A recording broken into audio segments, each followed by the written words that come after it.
ನಮಸ್ಕಾರ, ನಂದಿನಿ ಸ್ವಾಮಿ life style ಇನ್ ಕನ್ನಡಗೆ ಸ್ವಾಗತ. ನಾನಿವತ್ತು ಎಗ್ ರೈಸ್ ಮಾಡ್ತಾಯಿದ್ದೀನಿ. ಅದಕ್ಕೆ ಬೇಕಾಗಿರೋದು ಹಸಿಮೆಣಸಿನ್ಕಾಯಿ, ಟೊಮೆಟೊ, ಕೊತ್ತಂಬರಿ ಸೊಪ್ಪು, ಈರುಳ್ಳಿ ಇವಿಷ್ಟು ಹೆಚ್ಚಿಟ್ಕೊಂಡಿದ್ದೀನಿ. ಈರುಳ್ಳಿನ ನಾನು ಜಾಸ್ತಿ ಹೆಚ್ಚಿಟ್ಕೊಂಡಿದ್ದೀನಿ.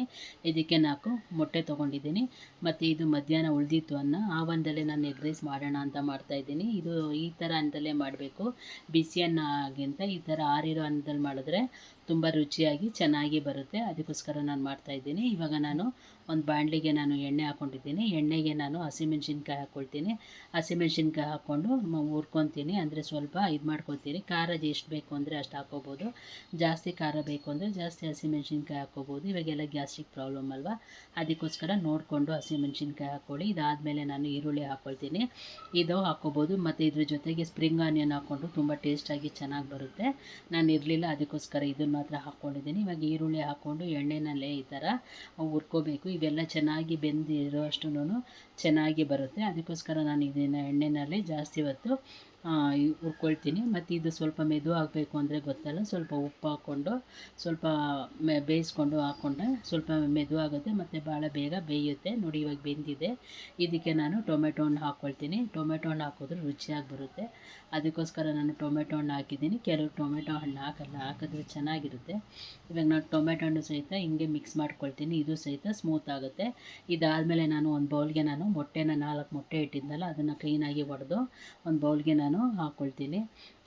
ಡೈರೆಕ್ಟಾಗಿ ಹಾಕಿಬಿಟ್ರೆ ಮೊಟ್ಟೆ ಅಕಸ್ಮಾತ್ ಕೆಟ್ಟೋಗಿರುತ್ತಲ್ವ, ಮತ್ತು ಅಡುಗೆಲ್ಲ ಕೆಟ್ಟೋಗ್ಬಿಡುತ್ತೆ. ಅದಕ್ಕೋಸ್ಕರ ಮೊದಲು ಒಂದು ಬೌಲ್ಗೆ ಹಾಕ್ಕೊಂಬಿಟ್ರೆ ಒಳ್ಳೇದಲ್ವ ಅಂದ್ಬಿಟ್ಟು ಕ್ಲೀನಾಗಿ ಒಂದು ಬೌಲ್ಗೆ ಹಾಕ್ಕೊಂಡು ಸ್ಪೂನಲ್ಲಿ ತಿರುಗಿಸಿ ಇಟ್ಕೊಳ್ತಾ ಇದ್ದೀನಿ.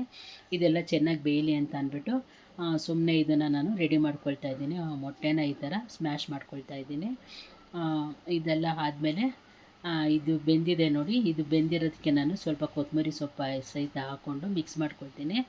ಈ ಥರ ಮಿಕ್ಸ್ ಮಾಡಿಕೊಂಡು ಅದನ್ನು ಸಹಿತ ಎಲ್ಲ ಮಿಕ್ಸ್ ಆಗೋ ಥರ ಮಾಡ್ಕೊಳ್ತೀನಿ. ಇದಾದಮೇಲೆ ನಾನು ಇದಕ್ಕೆ ಸ್ವಲ್ಪ ಶುಂಠಿ ಬೆಳ್ಳುಳ್ಳಿ ಪೇಸ್ಟ್ ಹಾಕ್ಕೊತೀನಿ. ಶುಂಠಿ ಬೆಳ್ಳುಳ್ಳಿ ಪೇಸ್ಟ್ನ ನಾನು ಮನೇಲೇ ಮಾಡಿದ್ದೆ ಅಲ್ವಾ, ಅದು ಯಾವ ರೀತಿ ಮಾಡಿದ್ದೆ ಅಂತ ಒಂದು ಹಳೆ ವಿಡಿಯೋನೆಲ್ಲ ಹಾಕಿದ್ದೀನಿ, ನೋಡಿ ಚೆಕ್ ಮಾಡಿ ನೋಡ್ಕೋಬೋದು. ಇವಾಗ ಶುಂಠಿ ಬೆಳ್ಳುಳ್ಳಿ ಪೇಸ್ಟ್ನ ನಾನು ಇದಕ್ಕೆ ಹಾಕ್ಕೊಳ್ತೀನಿ. ನೋಡಿಕೊಂಡು ಎಷ್ಟು ಬೇಕೋ ಅಷ್ಟು ಹಾಕ್ಕೊಳ್ಳಿ. ಇವೆಲ್ಲ ಹಾಕಿದ್ರೆ ತುಂಬ ರುಚಿಯಾಗಿ ಬರುತ್ತೆ. ಅದಕ್ಕೋಸ್ಕರ ನಾನು ಶುಂಠಿ ಬೆಳ್ಳುಳ್ಳಿ ಪೇಸ್ಟ್ ಹಾಕ್ಕೊಂಡು ಮಿಕ್ಸ್ ಮಾಡ್ಕೊಳ್ತೀನಿ. ಇದು ಸಹಿತ ಇದೇ ಥರ ಎಣ್ಣೆನಲ್ಲೇ ಎಲ್ಲನೂ ಮಿಕ್ಸ್ ಮಾಡ್ಕೊಳ್ತೀನಿ. ಮತ್ತು ಇದಕ್ಕೆ ನಾನು ಸ್ವಲ್ಪ ಅರಿಶಿನ ಹಾಕ್ಕೊಳ್ತೀನಿ. ಬೇಕಾದರೆ ಹಾಕ್ಕೋಬೋದು, ಇಲ್ಲಾಂದರೆ ಇಲ್ಲ. ನಾನು ಸ್ವಲ್ಪ ಅರಿಶಿನನೂ ಸಹಿತ ಹಾಕ್ಕೊಂಡಿದ್ದೀನಿ. ಇದನ್ನು ಸಹಿತ ಎಲ್ಲ ಕ್ಲೀನಾಗಿ ಮಿಕ್ಸ್ ಮಾಡ್ಕೊಳ್ತೀನಿ. ಇದೆಲ್ಲ ಬೇಯ್ಕೊಳ್ಳಿ ಅಂತ ಹಾಗೆ ಬಿಟ್ಟಿದ್ದೀನಿ. ಮತ್ತು ಇದಕ್ಕೆ ನಾನು ಸ್ವಲ್ಪ ಇದು ಚಿಕನ್ ಫ್ರೈ ಮಸಾಲೆ ಬರುತ್ತಲ್ಲ, ಅದು ನಾನು ಹಾಕ್ಕೊಳ್ತಾ ಇದ್ದೀನಿ. ಬೇಕಾದರೆ ಹಾಕ್ಕೋಬೋದು. ಮತ್ತು ಇದಕ್ಕೆ ನಾನು ಮೆಣಸಿನ ಪುಡಿ ಬರುತ್ತಲ್ಲ, ಅಂದರೆ ಕಾಳು ಮೆಣಸಿನ ಪುಡಿ, ಅದು ನಾನು ಹಾಕ್ಕೊಳ್ತಾ ಇದ್ದೀನಿ. ಇದಕ್ಕೂ ಹಾಕ್ಕೋಬೋದು. ಮತ್ತು ಮೊಟ್ಟೆ ಇದೆಯಲ್ಲ, ಮೊಟ್ಟೆಗೂ ಸಹಿತ ಮಿಕ್ಸ್ ಮಾಡ್ಕೋಬೋದು. ನಾನು ಇದಕ್ಕೇನೆ ಮೆಣಸಿನ ಪೌಡ್ರ್ ಹಾಕ್ಕೊಂಡು, ಅಂದರೆ ಕಾಳು ಮೆಣಸಿನ ಪೌಡ್ರ್ ಹಾಕ್ಕೊಂಡು ಮಿಕ್ಸ್ ಮಾಡ್ಕೊಳ್ತೀನಿ. ಮತ್ತು ಇದಕ್ಕೆ ನಾನು ಚಿಕನ್ ಮಸಾಲ ಫ್ರೈ ಬರುತ್ತಲ್ಲ, ಚಿಕನ್ ಮಸಾಲೆ, ಚಿಕನ್ಗೆಲ್ಲ ಹಾಕ್ತೀವಲ್ಲ ಮಸಾಲೆ, ಅದನ್ನು ನಾನು ಹಾಕ್ಕೊಳ್ತೀನಿ. ಅಲ್ಲಿ ಇಲ್ಲಾಂದರೆ ಇವಾಗ ಎಗ್ ಮಸಾಲೆನೂ ಬಂದಿದೆ, ಅದು ಹಾಕ್ಕೋಬೋದು. ಈ ಚಿಕನ್ ಮಸಾಲೆ ಹಾಕ್ಕೊಂಡ್ರೂ ಟೇಸ್ಟಿಯಾಗಿ ಕೊಡುತ್ತೆ. ಮನೇಲಿದ್ದರೆ ಹಾಕ್ಕೊಂಡು ತುಂಬ ರುಚಿಯಾಗೇ ಇರುತ್ತೆ, ಚೆನ್ನಾಗೂ ಇರುತ್ತೆ. ನಾನು ಅದು ಹಾಕ್ಕೊಂಡ್ಮೇಲೆ ಅವೆಲ್ಲ ಮಿಕ್ಸ್ ಮಾಡಾದ್ಮೇಲೆ ನಾನು ಅದಕ್ಕೆ ಈ ಮೊಟ್ಟೆನೆಲ್ಲ ಮಿಕ್ಸ್ ಮಾಡಿ ಇಟ್ಕೊಂಡಿದ್ನಲ್ಲ ಸ್ಮ್ಯಾಶ್ ಮಾಡಿ, ಅದನ್ನ ಇದಕ್ಕೆ ಹಾಕ್ಕೊಂಡು ನಾನು ಕ್ಲೀನಾಗಿ ನಿಧಾನಕ್ಕೆ ಸಣ್ಣ ಉರಿ ಮಾಡಿಕೊಂಡು ಹುರ್ಕೋತೀನಿ. ದೊಡ್ಡ ಉರಿ ಮಾಡಿದ್ರೆ ಎಲ್ಲ ಸೀದೋಗ್ಬಿಡುತ್ತೆ, ತಳ ಇಟ್ಕೊಳ್ಳುತ್ತೆ. ಆ ಥರ ಎಲ್ಲ ಆಗಬಾರ್ದು ಅಂದರೆ ಈ ಥರ ಅವಾಗವಾಗ ಈ ಥರ ತಿರುಗಿಸ್ತಾನೆ ಇರಬೇಕು. ತಿರುಗಿಸಿ ಮಾಡ್ತಾಯಿದ್ರೆ ಅದು ಚೆನ್ನಾಗಿ ಬೇಯ್ಕೊಳ್ಳುತ್ತೆ. ಆಮೇಲೆ ನೋಡಿಕೊಂಡು ಉಪ್ಪು ಹಾಕ್ಕೊಳ್ಳಿ. ಇದಕ್ಕೆ ಸ್ವಲ್ಪ ಕ್ಲೀನಾಗಿ ಉಪ್ಪು ಹಾಕ್ಕೊಂಬಿಟ್ಟು ಈ ಥರ ತಿರುಗಿಸಿ ಇಟ್ಕೊಳ್ಳಿ.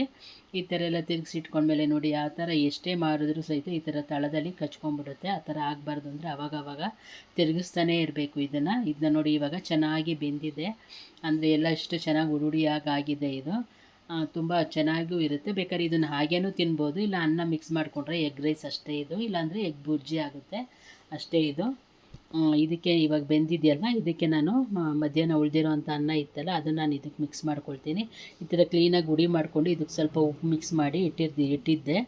ಇವಾಗ ಅದನ್ನು ಬಾಣಲೆ ಒಳಗೆ ಹಾಕ್ಕೊಂಡು ನಮ್ಗೆ ಎಷ್ಟು ಬೇಕೋ ಅಷ್ಟು ಮಿಕ್ಸ್ ಮಾಡಿಕೊಂಡು ಎಲ್ಲ ಮಿಕ್ಸ್ ಮಾಡ್ಕೊಳ್ತಾ ಇದ್ದೀನಿ. ಅಂದರೆ ಒನ್ ಟೈಮ್ಗೆ ಅಷ್ಟೇ ಅಲ್ವಾ, ಅದಕ್ಕೋಸ್ಕರ ನೋಡಿಕೊಂಡು ಎಷ್ಟು ಬೇಕೋ ಅಷ್ಟು ಮಿಕ್ಸ್ ಮಾಡ್ಕೋಬೇಕು. ನೋಡಿಕೊಂಡು ಉಪ್ಪು ಹಾಕ್ಕೋಬೇಕು, ಅಂದರೆ ಈರುಳ್ಳಿ ಬೇಯೋಕ್ಕೆ ನಾವು ಉಪ್ಪು ಹಾಕಿದ್ವಲ್ಲ, ಅದಕ್ಕೋಸ್ಕರ ನೋಡಿಕೊಂಡು ಇದಕ್ಕೆ ಉಪ್ಪು ಹಾಕ್ಕೊಂಡು ಒಂದು ಸ್ವಲ್ಪನೂ ಬೆಳಿಗಿಲ್ದೇ ಎಲ್ಲ ಮಿಕ್ಸ್ ಆಗೋ ಥರ ಕೆಳಗಡೆಯಿಂದ ಕ್ಲೀನಾಗಿ ಎಲ್ಲ ಕಲಿಸ್ಕೊಂಡು ಈ ಥರ ಮಾಡ್ಕೋಬೇಕು.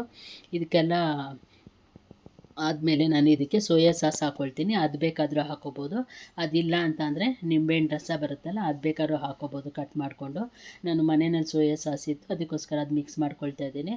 ಮತ್ತು ಇದಕ್ಕೆ ನೋಡಿಕೊಂಡು ಉಪ್ಪು ಎಷ್ಟು ಬೇಕೋ ಅಷ್ಟು ನೋಡ್ಕೊಂಡು ಮಿಕ್ಸ್ ಮಾಡಿಕೊಂಡು ಎಲ್ಲ ಕ್ಲೀನಾಗಿ ಮಿಕ್ಸ್ ಮಾಡ್ಕೊಳ್ತೀನಿ. ಒಂದು ಕಡೆಯೂ ಬಿಡದಲೆ, ಬಿಳಿಯಾಗಿ ಸಿಗ್ದಲೆ ಕ್ಲೀನಾಗಿ ಎಲ್ಲ ಮಿಕ್ಸ್ ಮಾಡಿಕೊಂಡು ಇಟ್ಕೊತೀನಿ. ಇದು ತುಂಬ ರುಚಿಯಾಗಿರುತ್ತೆ. ಒನ್ ಟೈಮ್ ಮಾಡ್ಕೊಂಡು ತಿಂದರೆ ತುಂಬ ಸಖತ್ತಾಗಿರುತ್ತೆ ಇದು. ಈಗ ಅಂಗಡಿಲೆಲ್ಲ ಹೋಗಿ ತಿಂತೀವಿ ಅಂದರೆ ದುಡ್ಡು ಜಾಸ್ತಿ ಕೊಡಬೇಕಾಗುತ್ತಲ್ವ, ಅದಕ್ಕಿಂತ ನಾವು ಈ ಥರ ಮನೆಯಲ್ಲೇ ಮಾಡ್ಕೊಂಡು ತಿಂದರೆ ತುಂಬ ರುಚಿಯಾಗೂ ಇರುತ್ತೆ, ಆರೋಗ್ಯವಾಗಿಯೂ ಇರುತ್ತಲ್ವ. ಅದಕ್ಕೋಸ್ಕರ ನಾವು ಮನೆಯಲ್ಲೇ ಮಾಡ್ಕೊಂಡು ತಿನ್ಬೋದು. ಇದು ಒನ್ ಟೈಮ್ ಮಾಡ್ಕೊಂಡು ತಿಂದ್ರೂ ಇಷ್ಟಪಡ್ತಾರೆ, ಎಲ್ಲರಿಗೂ ಇಷ್ಟ ಆಗುತ್ತೆ ಅಂತ ಅಂದ್ಕೊತೀನಿ. ಇದು ನಾನು ಇದಕ್ಕೆ ಮೊಟ್ಟೆ ಸಹಿತ ಬೇಯಿಸಿದ್ದೆ, ಅದಕ್ಕೋಸ್ಕರ ಮೊಟ್ಟೆನೂ ಇಟ್ಕೊಂಡು ಈ ಥರ ಅನ್ನನೂ ರೆಡಿ ಮಾಡಿ ಇಟ್ಟಿದ್ದೀನಿ. ಇದು ಇವಾಗ ನಾವು ಮೊಟ್ಟೆ ಹೀಗೆ ಉಂಡೆ ತಿನ್ನಲ್ಲ ಅಂದರೆ ಅದನ್ನು ಕಟ್ ಮಾಡಿಕೊಂಡು ಅದಕ್ಕೆ ಮೆಣಸು ಮತ್ತು ಉಪ್ಪನ್ನ ಮಿಕ್ಸ್ ಮಾಡಿಕೊಂಡು ಎಗ್ ರೈಸ್ ಜೊತೆ ತಿಂತಾಯಿದ್ರೆ ತುಂಬ ರುಚಿಯಾಗಿರುತ್ತೆ. ನೀವೆಲ್ಲ ಒಂದ್ಸತಿ ಟ್ರೈ ಮಾಡಿ, ನಿಮಗೆಲ್ಲ ಇಷ್ಟ ಆಗುತ್ತೆ ಅಂದ್ಕೊತೀನಿ. ನಿಮಗೆಲ್ಲ ಇಷ್ಟ ಆದರೆ ಗೊತ್ತಲ್ಲ, ಲೈಕ್ ಮಾಡಿ, ಶೇರ್ ಮಾಡಿ, ಕಮೆಂಟ್ ಮಾಡಿ, ಸಬ್ಸ್ಕ್ರೈಬ್ ಆಗೋದನ್ನು ಮಾತ್ರ ಮರಿಬೇಡಿ ಸ್ನೇಹಿತರೆ. ಸರಿ, ಹೋಗಿ ಬರಲಾ, ಇನ್ನೊಂದು ವಿಡಿಯೋನಲ್ಲಿ ಬರ್ತೀನಿ. ಬಾಯ್.